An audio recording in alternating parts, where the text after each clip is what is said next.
Halo Sobat Citizen dan juga warga-warga Indonesia yang ada dari Sabang sampai Merauke. Balik lagi sama host kalian, host yang paling kece, paling ganteng, paling keren, yang tidak bukan cuma bisa kalian temuin di Sinetalk. 3, 2, 1, let's talk!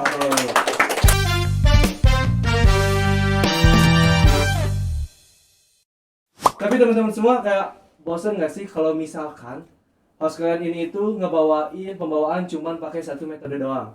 Nah di sini aku punya yang spesial nih, yang di episode kemarin tuh nggak ada. Di sini aku punya dua metode pembawaan. Gimana kan kepo? A few minutes later. Halo, sobat citizen semua. Kenalin, gue, Gupri Corbazer. Lo semua pernah ngebayangin gak? Gimana ngebikin suatu hobi bisa jadi cuan?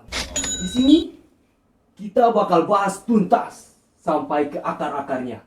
Buat lu, dan juga buat lu yang mager-mageran punya hobi nggak jelas tapi nggak bisa jadi cuan. Di sini gue kagak sendiri.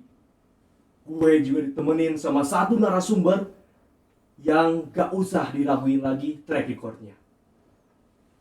Langsung aja gua panggilin narasumber kita semuanya. Selamat datang dan beri tepuk tangan untuk AOK.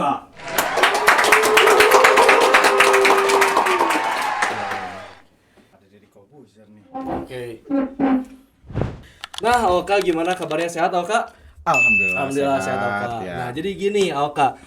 Di episode Sinetalk yang kedua ini, kita ini bakal ngebahas terkait anatomi, karir, multimedia khususnya di bidang fotografi ya dari Oke, AOK.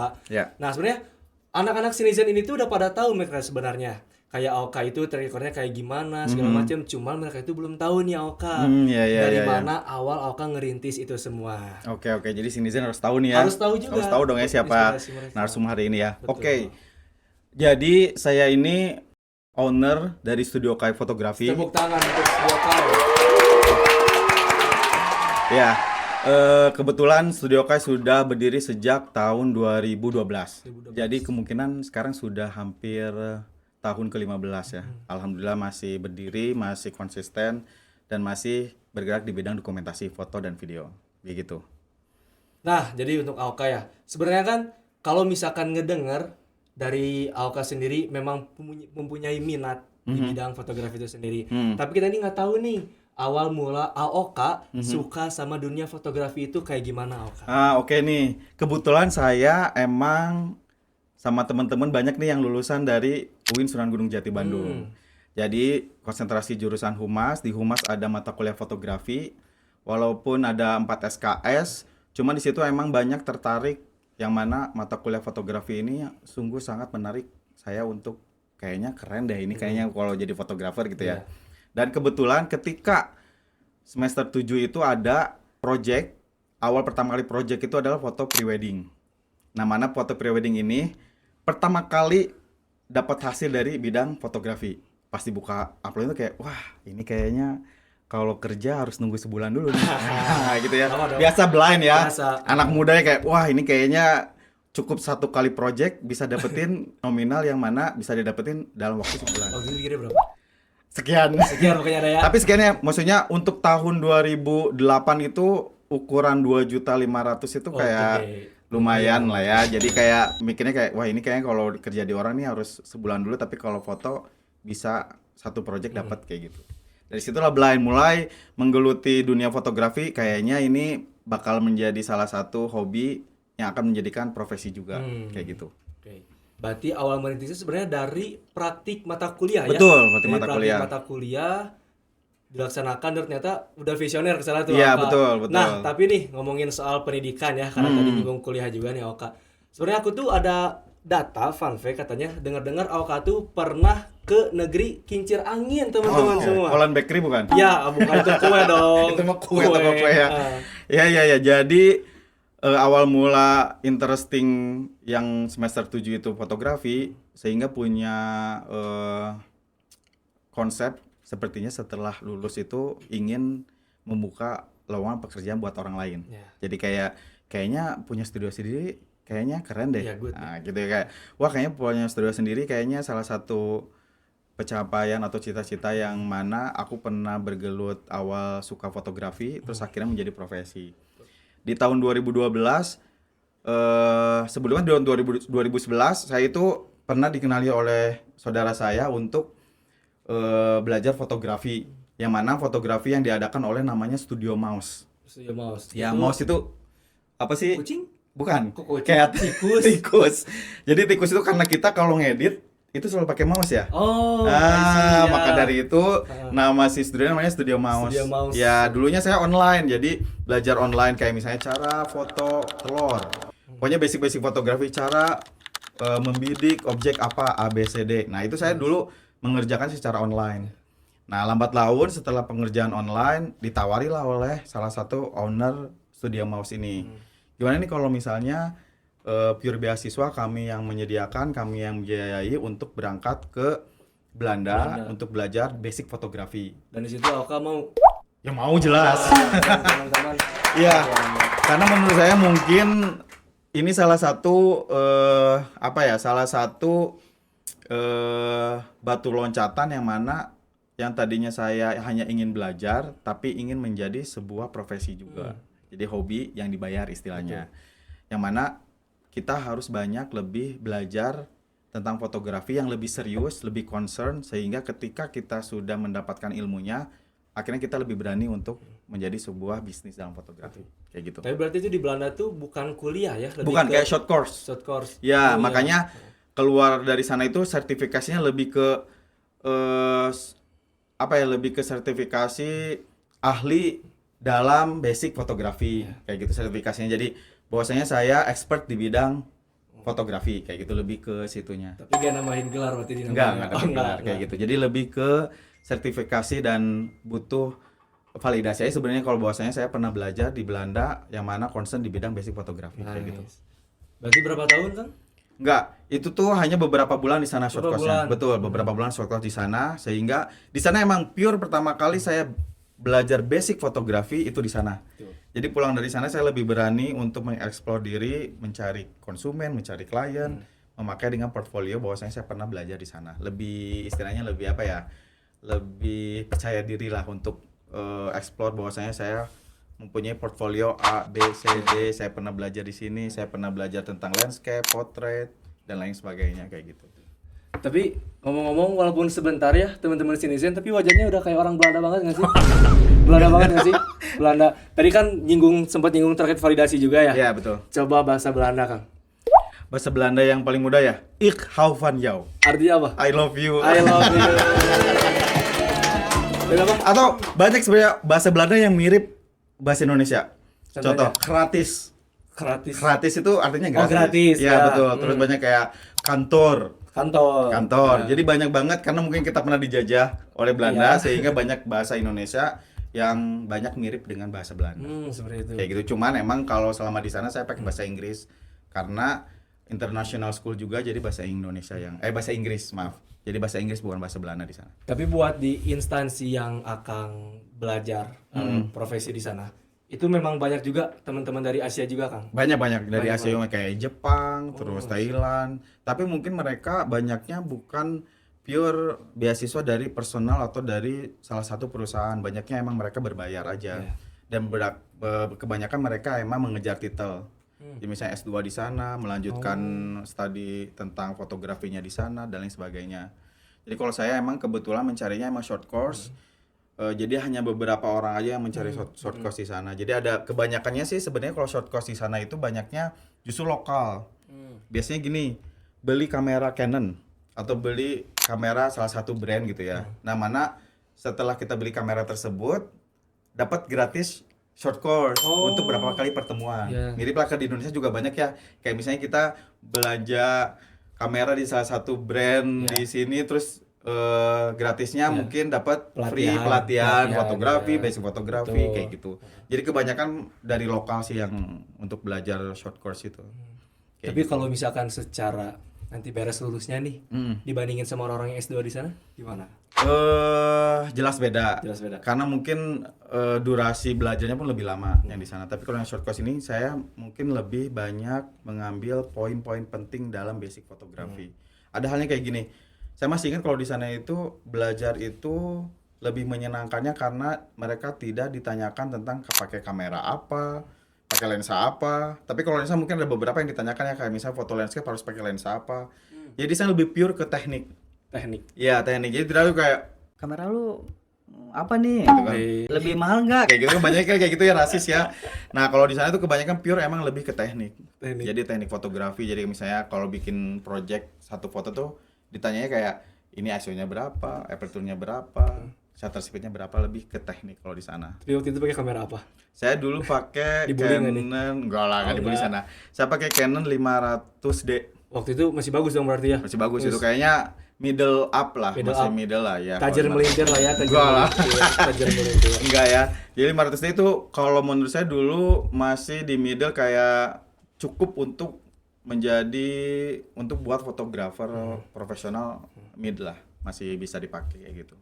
Nah, berarti setelah pulang dari Belanda nih, berarti kan cuma sekitar beberapa bulan aja ya? Iya. Pulang dari Belanda ke Indonesia lagi, itu langsung ngebangun Studio Kai? Langsung bikin Studio Kai. Langsung Studio Kai. Iya. Terus setelah itu, step berikutnya? Nah, step berikutnya, jadi kenapa lulus dari sana lebih pede, mungkin pengalaman dalam belajarnya juga lebih dibilang expert, jadi lebih percaya diri untuk mengenalkan apa itu Studio Kai, terus kita bergerak di bidang apa aja nih fotografinya, kayak misalnya portrait, company profile, lebih percaya diri aja. Jadi ketika di tahun pertama sampai tahun kelima itu lebih banyak mengeksplor marketing kayaknya. Kayak misalnya memperkenalkan, kalau orang nggak tahu nih Studio Kai ini apa nih, dari kok bisa sih Studio Kai, misalnya kok bisa Studio Kai berani dalam mengambil project ini A, B, C gitu ya, banyak lah ya. Sokai apa sih? Nah gitu, Sokai apa sih kayak gitu ya. Nah maka dari itu kita dari tahun pertama sampai tahun kelima itu mulai start mencari konsumen-konsumen, mulai dari foto produk, company profile, terus foto landscape, yang misalnya foto landscape digunakan untuk foto kayak majalah holiday kayak gitu ya, misalnya kayak traveling atau apa, itu kadang kita bikin project kayak gitu juga pertama kali. Tapi kayak gitu. Pas awal bikin nyari timnya dari mana? Nyari timnya biasanya kita tuh awal dulu dari vendor to vendor. Kayak misalnya gini, sama kayak sekarang itu banyak freelancer di luaran sana yang mana mereka emang expert juga di bidang foto dan video. Jadi saya mencari rekrutmen dari situ. Jadi misalnya kayak saling membutuhkan lah, simbiosis ya. Kayak misalnya saya membutuhkan seorang fotografer atau videografer, akhirnya ada yang menghubungi.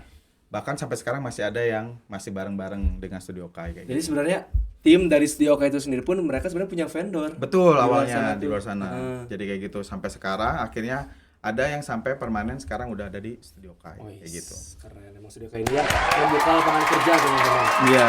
Nah, tapi Aoka, aku sempat dengar juga katanya Aoka itu sempat terjun ke dunia WO. Oke, iya.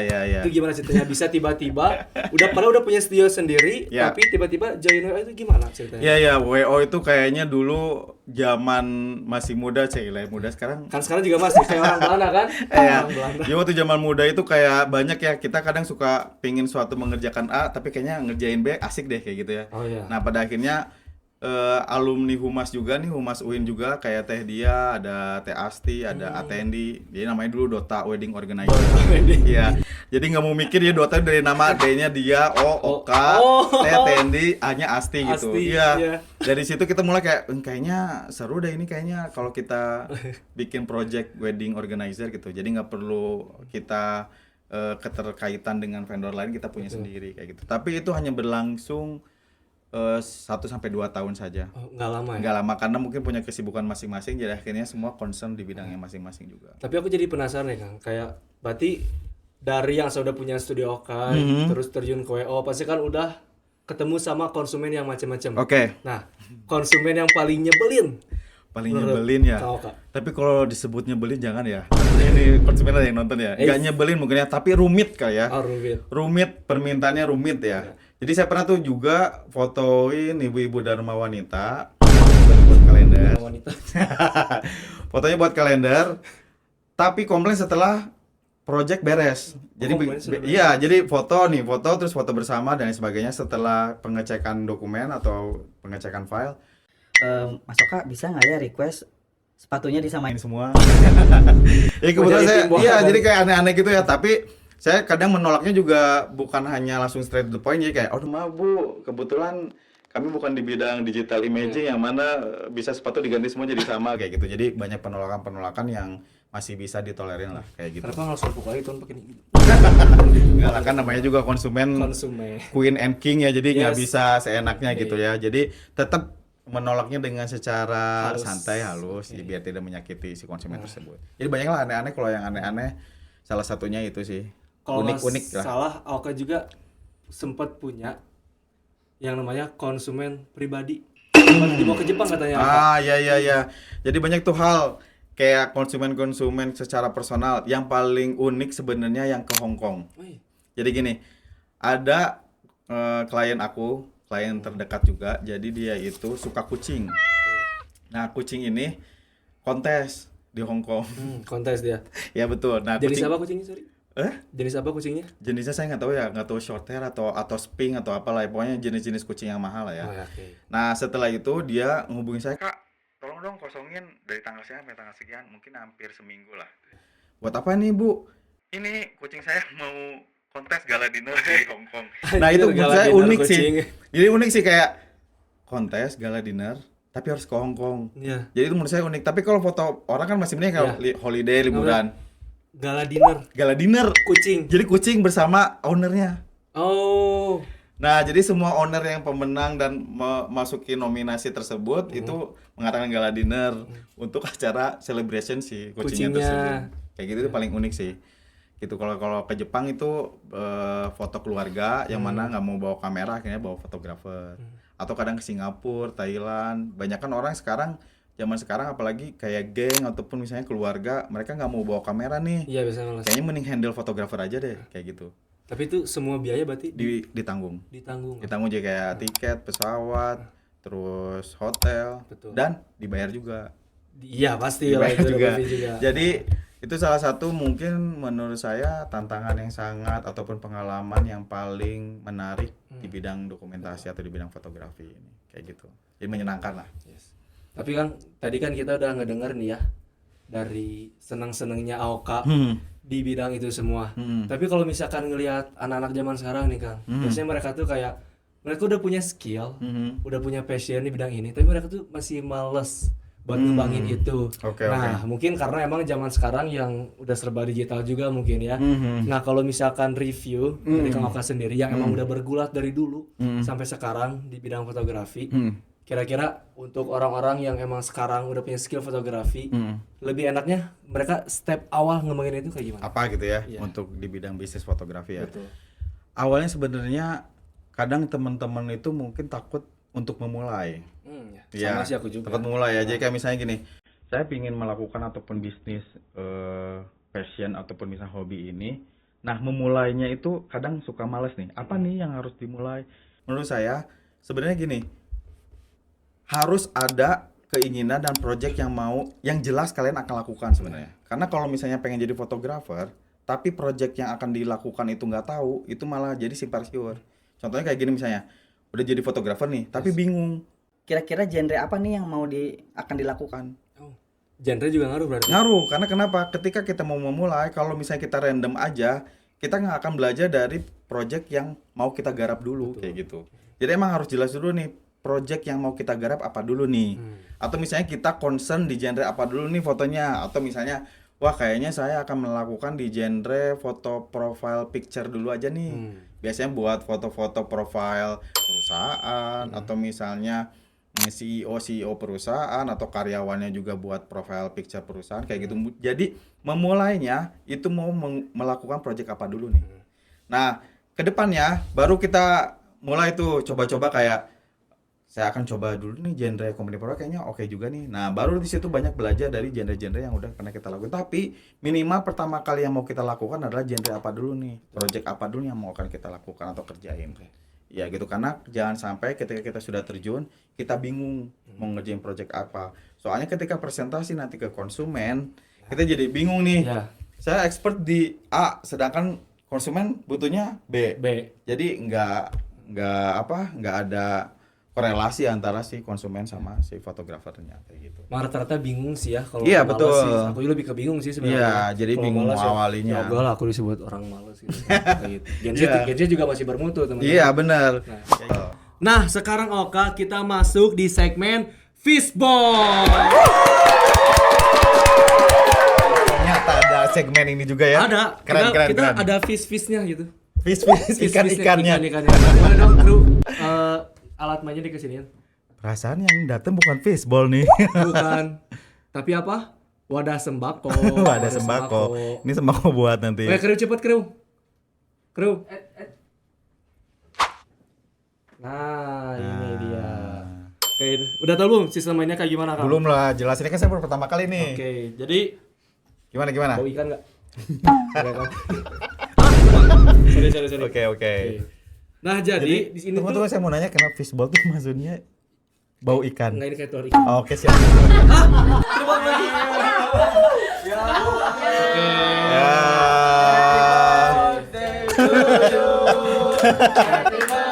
Oke, editor nanti tolong ya ini. Iya, aduh. Nah, jadi ini Kang, jangan Iya, bikin iya. saya ketawa ya sebentar.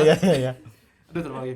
Jadi ini di sini itu aku ada beberapa soal Ya, yang mana nanti Kak Oka harus ngejawab dari soal-soal di dari sini. soal di sini. Oke. Tapi aku yang ngocok. Oke, siap. Oke, sip. Langsung aja dari soal yang pertama ya. Oke. Yang ini deh. Sip.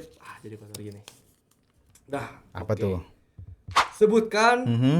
hal terkonyol apa sepanjang karir Aoka? Oke, hal terkonyol tuh umum juga ya, general ya. Iya. Terkonyol apa ya? Beberapa nih atau satu aja ya? Satu juga. Satu aja. cukup. Oh, saya Gak pernah apa-apa. nih konyol tapi mistis, boleh nggak ya? Nggak apa-apa Tapi banget. menurut saya sih itu Nggak apa-apa mistis konyol. Jadi saya pernah foto prewedding yang mana di set tuh semua udah pagi-pagi. Iya. Setnya pagi-pagi semua, dari mulai properti apa pagi pokoknya kayak balon-balon apalah gitu ya. Tiba-tiba si konsumennya ini ada wawancara kerja sehingga harus ngedelay foto prewednya. Akhirnya kita set ulang ke mode malam. Apanya yang di set? Di set semuanya mode malam. Jadi jam motretnya malam, semuanya malam. Sehingga set yang tadi pagi itu buyar semua. Jadi nggak kepake sama sekali. Ya. Tapi di lokasi yang sama. Karena Alasannya si konsumennya ada wawancara kerja. Jadi dia nggak bisa skip untuk wawancara itu. Ya. Sehingga dia udah beres wawancara, datang ke lokasi itu habis maghrib. mistisnya sebelah mana? Nah, jadi itu tuh di salah satu tempat di Bandung.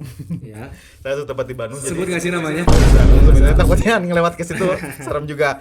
Jadi gratis emang foto di situ. Tapi kalau malam hari itu emang horor banget. Jadi ada mobil jadul di tengah-tengah hutan gitu. Kayaknya aku tahu deh. Nah, itu ya. Nah, di situ tuh jadi setnya mau nggak mau saya harus set malam. Jadi pakai lampu-lampu gitu. Cuman properti itu udah nggak ada. Yes. Selama foto berlangsung dari jam 8 malam sampai jam 11 malam, itu tuh digangguin kayak lampu tiba-tiba mati. itu konyol nggak sih? Konyol sih menurut saya. Jadi kayak udah tahu malam dan itu tuh horor, tapi kita masih dilanjutin aja fotonya. Tapi di situ berbekal sama kuncen juga nggak? Atau ada Enggak ada, cuma ada. kita doang, tim doang. Jadi digangguin gitu kayak misalnya foto, kok jadi ini kayak jurnal saya. Jadi itu Padahal dari humas iya, ya, jadi dari itu jurnal. hal menurut aku hal sesuatu yang harusnya tidak dilakukan tapi tetap dilakuin. Itu konyol sih menurut saya. Iya. Jadi kalau misalnya sebenarnya kenapa sih nggak ganti hari aja tapi kita masih melakuin si foto tersebut Iya. di malam itu juga. Oke. Jadi lebih ke konyolnya karena properti yang sudah disiapkan jadi nggak kepake, terus jadinya propertinya yang ada aja di situ. Pending juga ya. Pending juga. Tenaga juga habis kan di situ. Tenaga pasti. habis, jadi dari pagi nungguin sampai malam lagi, sampai beres jam 11 malam. Oke. Walaupun ya alhamdulillah fotonya tetap maksimal. Tetap maksimal. Tetap maksimal. Iyalah orang yang fotonya Studio Okai. Wih. Studio Okai guys. Nah, sekarang kita lanjut nih Oka ke pertanyaan selanjutnya. Wah, Oke. berapa pertanyaan nih, guys? Gimana aja telur ikan ada banyak gitu kan. Oke. Oke. Ini harusnya bisa jawab sih ya Oka. Kayaknya sih. Harusnya. Kartun favorit Aoka pada Nah, saat gampang masih banget. kecil atau sekarang? 2 detik nama Doraemon. Cier Doraemon. Itu gampang banget. Kenapa? Karena- Tapi kelihatan gak sih dari kacamatanya? Kayak Nagita banget. Oh, bukan kayak Suneo. Enggak, kan kacamata. Ya pakai kacamata Nobi. Oh, iya benar. Jadi kenapa Doraemon mungkin kayaknya kalau generasi saya, teman-teman mungkin ada yang satu generasi pasti ditanya yang pertama kali pasti Doraemon. Ya, kenapa tuh? Karena geng milenial pasti itu tuh one of favorite Tapi kartun. emang Doraemon sampai dulu Legend. di zaman aku pun dia yang nemenin sih setiap minggu pagi tuh. Iya, betul. CTI hujan selimut, makan Indomie, Iya, minum bener. susu. Iya. Udah pakai lengkap itu kan. Udah lengkap banget. Jadi emang Doraemon kayaknya itu paling terbaik sih. Tapi kalau misalkan yang menginspirasi, bukan sorry. Kalau misalkan Kang Oka harus bisa milih nih, mau jadi karakter dari karakter kartun, kira-kira mau pilih apa? Karakter kartun kayaknya saya ingin menjadi Conan Edogawa. Jadi mencari apa ya? Mencari misi atau mencari bukti, kan Conan itu ini apa? Detektif gitu. Yes. Jadi mencari bukti-bukti kalau ada suatu hal yang mencurigakan kayak gitu. Jadi lebih ke detektif gitu. Kayaknya emang suka yang pakai kacamata ya. Iya kayaknya. Lanjut ke pertanyaan berikutnya, Oka. Berikutnya, oke, siap, laksanakan. Oh, ini yang bikin pertanyaan siapa sih? Siapa sih? Coba. Produser yang bikin. Oh, produser yang bikin ya. Oh, ini Ini kayaknya. kayaknya Apa tuh? aku nggak bisa ngebawain deh, kurang paham juga. Oh ya, Ini gimana? ada yang ngerti Korea nggak? Yanin ya, kru Yanin. Kru-kru ada Sini, ya, Yanin, kayaknya sini, ada ya. Yanin. Wah. Coba. Ini tunggu, Korea condong apa Korea negara nih? Kopo area. Annyeonghaseyo. Kan Korea, tentang Korea ya. Wih. Iya nih. Menarik nih. Aku punya pertanyaan nih buat Kak Oka Boleh. seputar Korea sih, pasti udah ketebak. Apa sih top 3 film yang menurut Kak Oka tuh underrated banget gitu? Underrated Bagus, ya? iya. Terus Bagus ya? alasannya apa sih gitu? Oke, film atau drama seri ya? Iya. Yang pertama, aku suka banget sama Queen Under Umbrella karena di situ banyak karakter-karakter kuat banget. Kalau di Indonesia tuh ada tuh sosoknya tuh kayak Mariam Bellina gitu. Jadi di sana ada tuh ibunya, sosoknya tegas dan aktingnya keren banget. Oke. Queen Under Umbrella. Dan juga saya suka film-film yang genrenya itu kerajaan, Oke, kolosal kolosal ya. kayak gitu, yang jadul-jadul kayak gitu. Yang bajunya tuh emang konsepnya tuh detail banget gitu. Nah, yang kedua, The Bad Good Mother. The Bad Good Mother ini menceritakan sosok seorang ibu dan anak. Nah, tapi ini keren banget nih, karakter pemain-pemainnya juga bagus-bagus. Jadi, menurut saya yang top 2-nya adalah The Bad Good Mother. Dan yang terakhir itu saya suka The Glory. Oke. Nah, The Glory nonton kan ya? Iya. The Glory, siapa sih yang nggak nonton The Glory? Itu Song pemain. Hye Kyo ya. Nonton kan ya? Semua Glory. Iya, The Glory itu yang pemainnya itu Song Hye Kyo. Song Hye Kyo, Iya, ya. Song Hye Kyo itu dulu saya tahu Song Hye Kyo dari film Full House. Resident? Oh, bukan. Full House jadul banget tuh. Oh, iya. Nah, Song Hye Kyo itu di situ karakternya keren banget. Jadi kayak dia balas dendam karena dia dulu waktu zaman SMA-nya dibully, pembulian gitulah. Akhirnya dia balas dendam, itu keren banget. Jadi top 3-nya untuk saat ini tuh. Oke. Oke.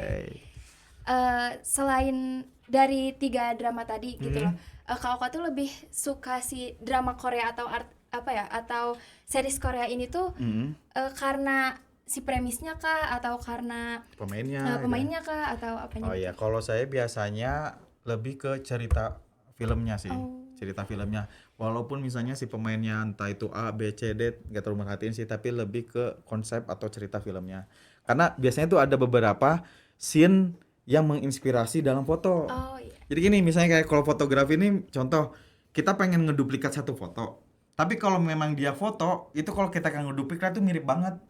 Tapi kalau video atau film, dia kan bergerak. Sehingga kita bisa mengeksplor tuh kayak, oh kalau misalnya dia pakai baju ini, mungkin bisa pakai baju ini. Jadi lebih improve kalau kita misalnya referensinya dari film atau dari foto, dari video. Kalau dari foto pasti ketiplek mirip.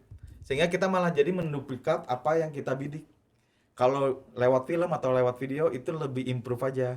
Jadi misalnya ketika nggak ada objek ini, kita jadi bisa ganti pakai objek ini. Kayak gitu, lebih improve aja. Oh, berarti lebih ke kayak sih. konsepannya Betul, sama cerita berjalan filmnya. ya si Betul. filmnya daripada di foto ya. Kalau ke Betul. video tuh kelihatan kayak lebih ke vibes-nya juga Iya, ya. benar. Nah, kalau aku sih Kak Oka sekarang lagi suka yang baru-baru ini gitu, yang di tahun 2025 tuh ada Candy Slope di Translate. Oh iya iya. Jadi kenapa aku suka si drakor ini tuh karena sebenarnya ceritanya tuh kayak cerita biasa soal romantis gitu, Daily gitu ya. gitu ya.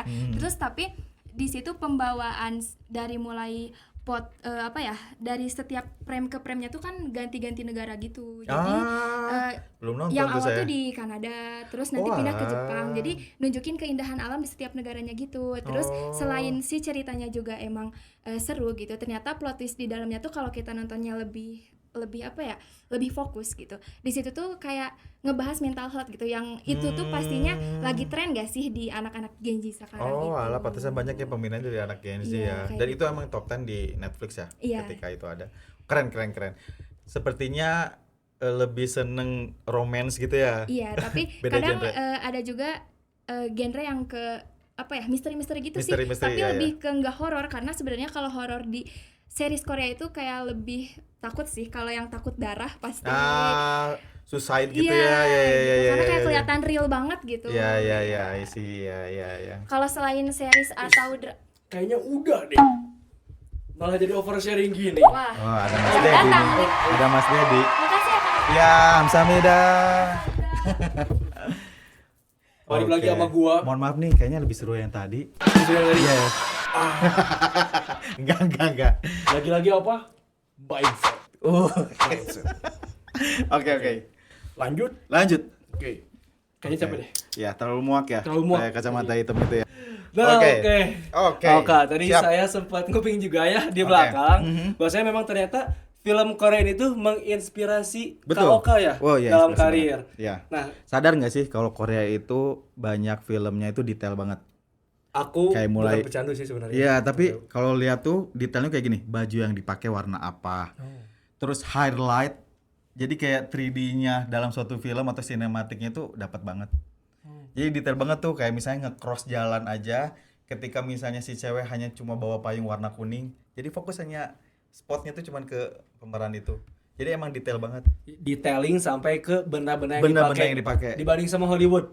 Ya kalau Hollywood bukan berarti mereka tidak detail. Yes. Tapi kalau Asia itu lebih senengnya mungkin kayak kita orang Indonesia emang genrenya lebih ke Korea sih. Kalau Hollywood kan emang sudah jelas lah detailnya mungkin, tapi kalau detail secara kayak baju yang dipakai, payung yang dipakai, terus highlight itu detailnya kalau saya lebih seneng ke Korea sih, lebih dramatis. Balik lagi ke selera ya. Betul, sebenarnya. selera. Ke selera. Selera So sih. kalau aku film-film Korea gitu gak nonton. Aku Yang nonton ya Aku bukan- tuh paling suka cuman banget. stylenya doang yang Korea ya.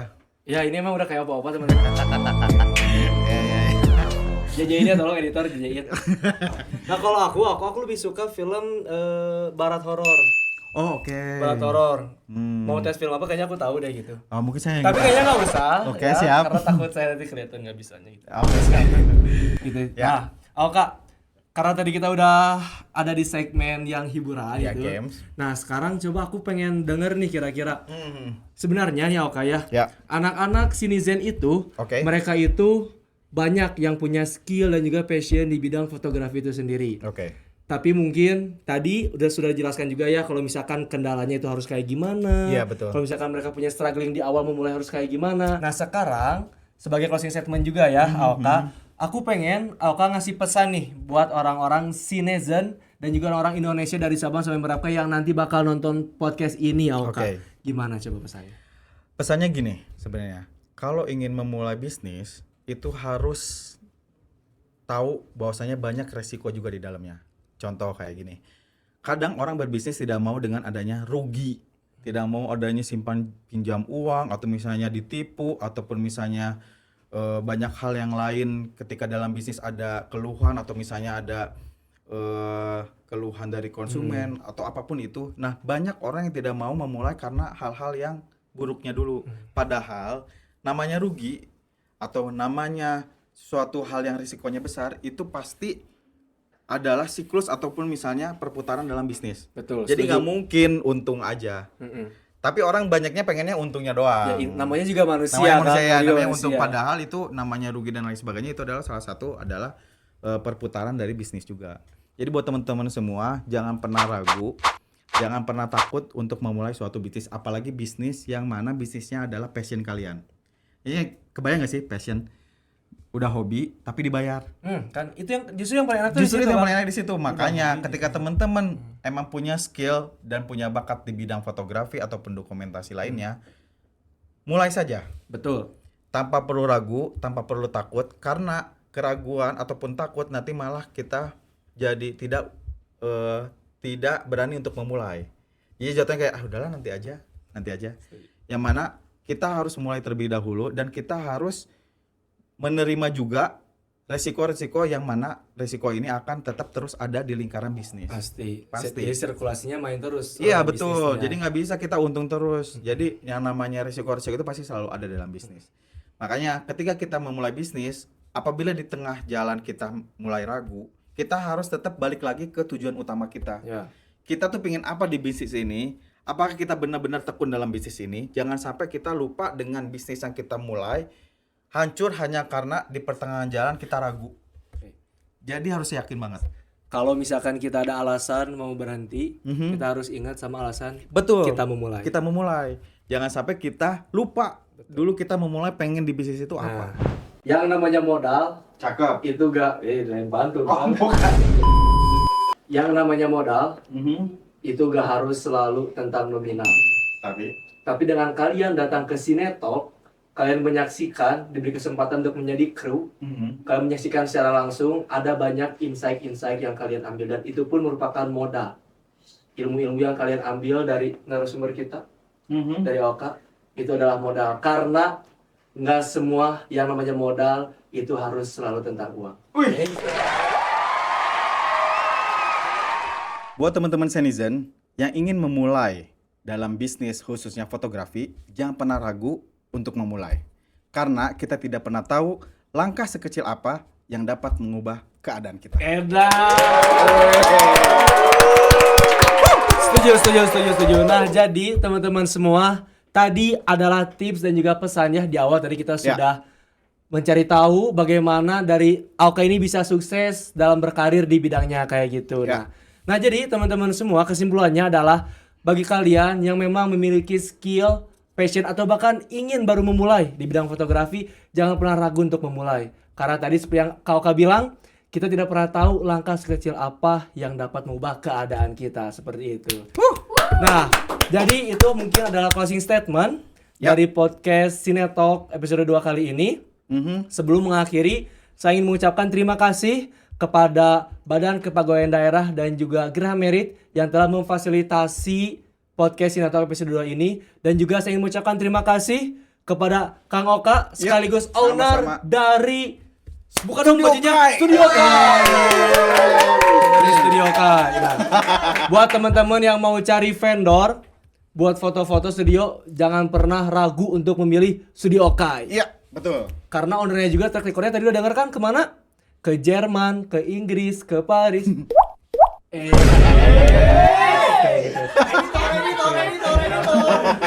Nah, jadi buat teman-teman semua mungkin segitu aja yang bisa disampaikan di episode Sinetalk kali ini. Sampai jumpa di episode Sinetalk berikutnya. Sinetalk 3, 2, 1, let's talk!